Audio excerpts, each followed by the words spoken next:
Welcome to the Soul Touched by Dogs podcast, the show for dog lovers who see dogs not as toys or tools, but wise souls worth our respect and care. I'm Anke Herman, and I'm your host.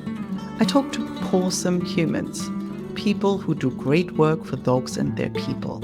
So come and join us for today's conversation. Hello and welcome, Catherine. I'm very excited to have you here. I'm excited to be here. Thank you. Well, let people know where in this wonderful world you are. And as always, what's your business with dogs? Okay, so I'm actually based in Nottingham in the UK, so right in the heart of the country. And so I am a dog walker, but as well as dog walking, I also teach canine first aid classes as well. And I kind of got into that because my own dog, I always had an interest in canine health and nutrition, but my own dog got quite poorly. And I learned a lot. It was COVID as well, so it was difficult, taking to the vets and stuff. So I learned a lot through her, really. So yes. Oh, there's lots of questions I have. So now Okay. the first thing is like the first aid, like my mind's always going like, okay, so who's helping who here, right? So we're not talking, because I had maybe I'm a little influenced by a conversation I recently had where somebody would go with their dog to places of emergency, and there'd be not first aid, but like first responding. But you're talking about actually helping your dog so it's definitely not there to replace veterinary care, absolutely not, but it's more so minor things that you can deal with yourself, like a quick nail or something like that, or removing a tick, that kind of thing, but also stuff you can do to help your dog on the way to the vets prior to getting veterinary care that can really alter the situation. See, but we're always talking about helping your dog, not like going with your dog to help other people, right? So it's always about helping your own dog. Oh, yeah, right? About your dog. I mean, here, most people, as they should be really, that work with dogs have got a canine first aid qualification, because that's really important. So people who care for other people's dogs, like dog walkers, dog boarders, that they would be helping other people's dogs as well. But yeah, it's mainly to help your dogs and dogs in your care. Yeah. Okay. So what's is there something that you wish people just knew, where you find like, oh, this is what people get wrong all the time, or what I have to explain over and over? What do you wish people knew? Not particularly something that people get wrong, but I wish that people knew how important it is to know what your pet's vital statistics are. So with my own previous dog, Josie, one of the reasons I'm so passionate about canine first aid is because I had a canine first aid certificate, and there was one day where she was just off her food. It seemed serious, but she was just off her food. She just wasn't quite herself. So I checked her gums, which is what we're taught to do in first aid, and they were really pale. And that's when I knew that actually it was more serious than I thought it was. So we got her straight to the vets, and really that helped save her life, because she really was in trouble. It was quite a serious illness. So that means you're saying like you want to really know what your dog looks like, when they're well. Yeah, so right? it's really, you have a benchmark kind of thing. Exactly. So it's really useful to know what is normal for your dogs, because they're all quite different. So with gums, they should be pink, a salmon pink colour. They should be glossy and wet to touch. So it's a really good idea to take a picture of your dog's gums as well. So you've got something that you can say, okay, that looks a bit pale, but I'm just going to check, because sometimes we can imagine things. So it's good to have a photo so you can look at it and say, okay, no, there's definitely a difference in colour there. And the same with the pulse rate. It's really good to know your dog's resting pulse rate and also their breathing rate, because dogs are really, really good at hiding pain, as we know. But if they are in pain, those will all go up. So it's a really good idea to know what they are. So what's the best way to measure that? So with your dog's breathing rate, literally just wait until they're at rest. So not when they've been running around in the garden, because that'd be a bit crazy. Literally you can either sit and watch them breathe, or just put your hand on their chest so you can feel it rise and fall. So average dog, their breathing rate will be between 10 and 30. Josie's actually, our previous dog was 32, and that was just normal for her. So generally, the bigger the dog, the slower the pulse rate and the slower the breathing rate. And so the pulses as well, like you just put your hands on it and then you count. Sorry, yes. So the pulse, the best way to take your dog's pulse is on the inner. So basically, if you place your fingers, in fact, let me show you. Bear with me a sec. I'll show you on this guy. So this is Boris is in a bit of a mess, as you can see. But the best way to take it, yeah, I know. The best way to take your dog's pulse rate is to place your fingers face upwards, just where they're in the groin area where it meets the put this butt up a little bit. Can you you see go? it? Yeah. So just up here. Oh, yeah. So, but you do have to be careful not to put on a smaller dog or cat. Say, if you put your thumb down, you can end up taking your own pulse rate. So you just have to be careful. Yeah. So it's really good to practice, to find that on your dog, so that you know where it is, and then just write it down. So you've got something to refer to. Yeah. So would you kind of say, well, it's a good idea to once a month to take some measurements and actually write it down, because otherwise, why not? Yeah. Absolutely. I always check my dog's gums once a month anyway, as a matter of course. I'm a bit obsessed after what happened with Josie. But anything like that, anything if they're feeling under the weather, it's always worth just checking. That makes sense. So I'm also curious, like how did you get into dog walking? Like, was it like, did you have your own dog and somebody else, oh, can you take mine? Or like, was that the first step? Or like, what made you start this at all to walk other people's dogs? And then, like how did you decide to actually turn that into kind of a business? Okay, so originally I actually started out as a dog groomer. Oh.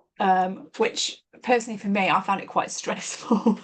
And also I've developed a really bad problem with my eyes. So I managed, because there's a thing called groomer's lung sometimes where you can, so the hairs, you can swallow them, you can get hair splinters. And I actually got them in my eyes and it scratched all my eyes. Wow. So hence I wear glasses most of the time now. I can't get my contact lenses in. So that was a reason really. But while I was building up the grooming business, I was actually walking some dogs. People said, oh, will you walk my dog for me? So I actually found I loved being outdoors and being with dogs in that kind of situation rather than clipping them. So that's how I got into it really. So I couldn't do dog grooming anymore, and so I just developed the dog walking side. But dog walking, I'm not sure, because I know you're in Spain, it might be different out there. It's actually quite big here in the UK. Yeah, I think where I live in Nottingham, there's at least 300 dog walkers that I know of. Yeah. So yeah. I mean, it kind of, look, it makes sense, because I always said, like, I got my first dog when I moved to Spain and had my own business and could work from home. And the only reason I didn't have a dog earlier was that I was always working in an office, right? And I was always thinking like, well, I don't want my dog to sit at home alone all day.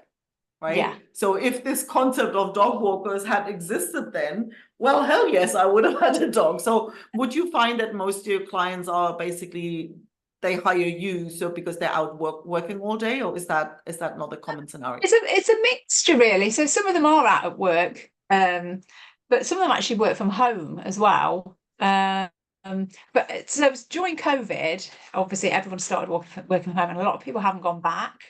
They still need to be working, and because I've been walking their dogs for so long, they've just kind of carried it on really, to keep them in that routine. And so yeah, it's a bit of a mixture really. Or sometimes occasionally I'll get a dog where the owner is a bit elderly or a bit poorly, and so they need some support with walking their dog.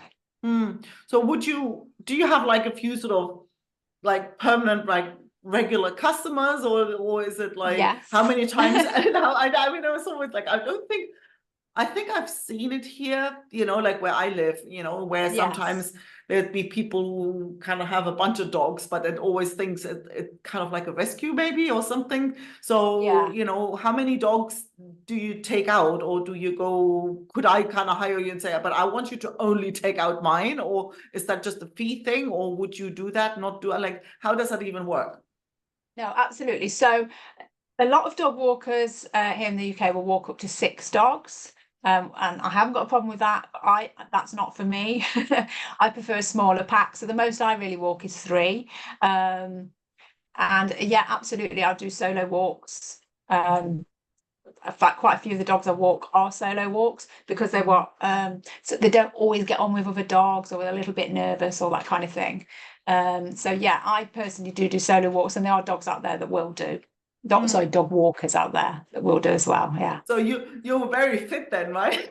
I used Yes. to, I actually Well, like I had the first 3 of mine. They was like where I was living, it was just like so narrow and whatever. And one had gotten bitten and he wasn't very happy. And I'm like, no, I don't want to walk with 3 dogs here. So I'd go yeah. like, yeah, they all get a little walk and I'm like exhausted at the end of the Yes. day. So So it that's is. you. It is, but actually, I do walk them. I mean, I probably walk about 7, 8 miles a day. But I only really walk on the flat because where we are, it's very flat. So if you put me walking up a hill, you wouldn't think I was fit at all because I'm just not used to it. Yeah, I'll be huffing and puffing. So what's common? Like, are there your regular dogs? Like, do you walk them every day, or do people say, "Hey, come in twice a week," or like 3 times a day, or like what's typical there? It depends. I have some that I walk every single day, except for the weekend. So Monday to Friday, I walk them every day. I have some that walk twice a week, or sometimes I have some that let me know on the Sunday, these are the days I need you this week. So I'm quite flexible in that respect. So yeah, it depends really. It's a mixture. Hmm. Yeah, I have some that I only walk, say, 3 or 4 times a year, just when the owner needs me. Yeah. Yeah, So yeah.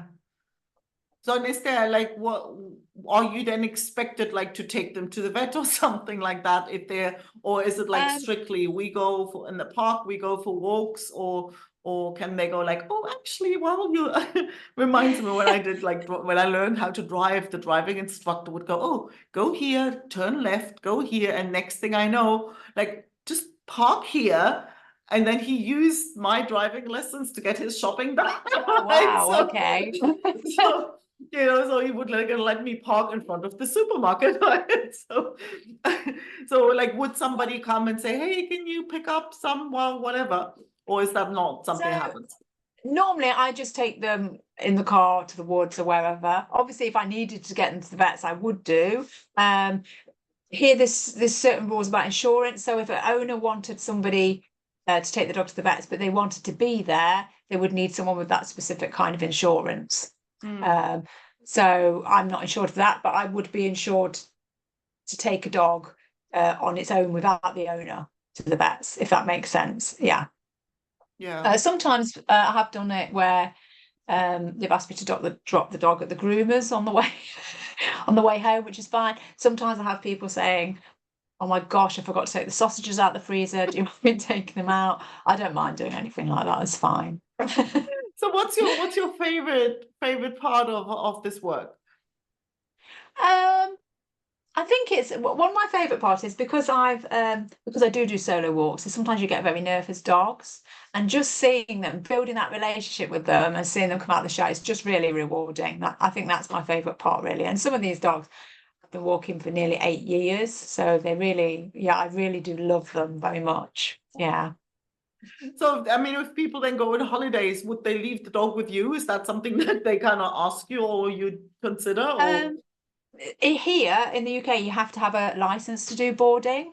But I do know plenty of good boarders, either kennels, because some dogs do prefer kennels, or have some people have home boardings. So I do have a good network of people that I can refer to Mm. if they need it. But I personally can't do boarding because I don't have a license. Yeah, I mean, well, and if you'd wanted to, you'd got the license, right? Yeah.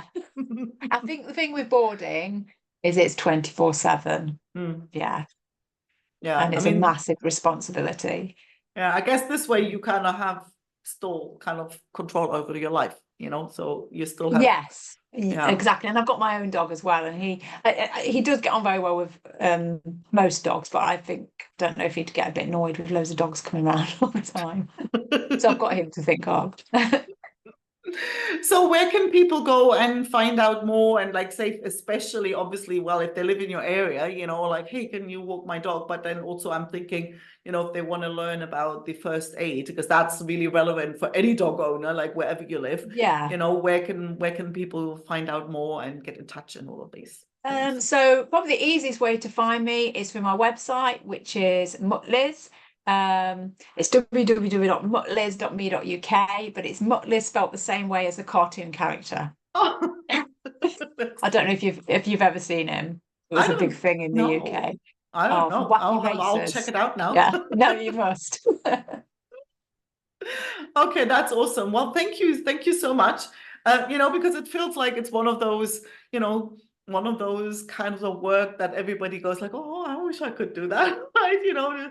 Because so many dog lovers like, oh, I just love to hang out with dogs all day every day. So you made that your business. I think that's Yeah, amazing. yeah, it's very rewarding, but also when it's slinging it down with rain, it can be, yeah, which it does a lot in the UK. It can be, yeah, quite hard work. But no, I wouldn't change it.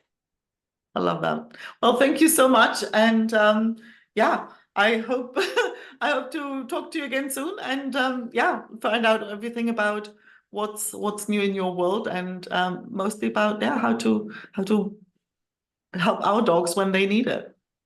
Lovely. Thank you very much. Thank you. Thanks so much for listening. If you enjoyed the episode, don't forget to subscribe and leave a review so other dog lovers can find the show. If you haven't already, head over to soultouchedbydogs.com and sign up for weekly doggy cuteness, tips, recommendations, and personal stories to warm your dog-loving heart. And if you know a awesome human you think I should interview, I'd love an introduction. Email me at Anke, that's ANKE, @soultouchedbydogs.com.